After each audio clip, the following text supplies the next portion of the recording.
കോഴിക്കോട് പയ്യോളിയിൽ 8ാം ക്ലാസ്സുകാരന് മർദ്ദനം. ഫുട്ബോൾ താരമായ വിദ്യാർത്ഥി പരിശീലനം കഴിഞ്ഞ് മടങ്ങുമ്പോഴാണ് മറ്റൊരു സ്കൂളിലെ വിദ്യാർത്ഥികൾ ആക്രമിച്ചത്.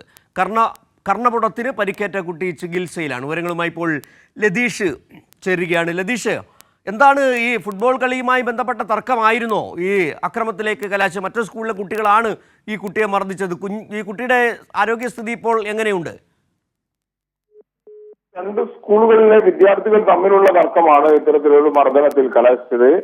ഈ മർദ്ദനമേറ്റ വിദ്യാർത്ഥി ഫുട്ബോൾ താരമാണ്. ഫുട്ബോൾ പരിശീലനം കഴിഞ്ഞ് തിരിച്ചു വരുന്ന വഴിയാണ് മറ്റൊരു സ്കൂളിലെ 4 അംഗ സംഘം വിദ്യാർത്ഥിയെ തടഞ്ഞു നിർത്തുകയും ചോദ്യം ചെയ്യുകയും തുടർന്ന് മർദ്ദിക്കുകയും ചെയ്തത്. ആ മർദ്ദിച്ചതിന്റെ ദൃശ്യങ്ങളാണ് ഇപ്പോൾ പുറത്തു വന്നിരിക്കുന്നത്. 2 ആഴ്ച മുമ്പാണ് കോഴിക്കോട് പയ്യോളിയിൽ ഈ ഒരു സംഭവം നടന്നത്. നിലവിൽ പയ്യോളി പോലീസ് ഈ വിഷയത്തിൽ കേസെടുത്തിട്ടുണ്ട്.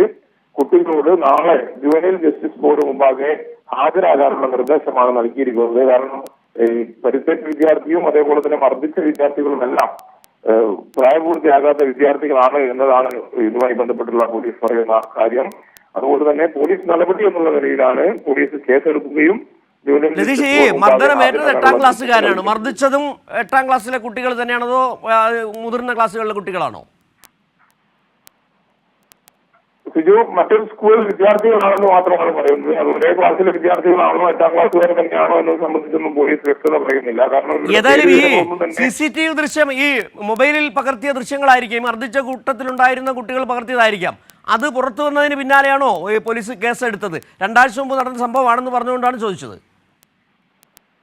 കുട്ടികൾ പകർത്തിയ ദൃശ്യമല്ല, ഇത് കണ്ടുനിന്ന ആരും പകർത്തിയ ദൃശ്യമാണെന്നാണ് പോലീസിൽ നിന്നും നമുക്ക് അറിയാൻ കഴിയുന്നത്. ആ ദൃശ്യങ്ങൾ വീട്ടുകാർക്ക് ലഭിച്ചിരുന്നു. വീട്ടുകാരാണ് ഈ ദൃശ്യങ്ങൾ പോലീസിൽ എത്തിച്ചത്.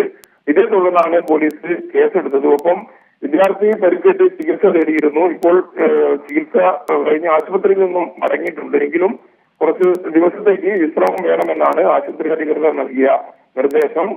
കർണപുടത്തിനാണ് നിലവിൽ വിദ്യാർത്ഥിക്ക് പരിക്കേറ്റത്. സിജു.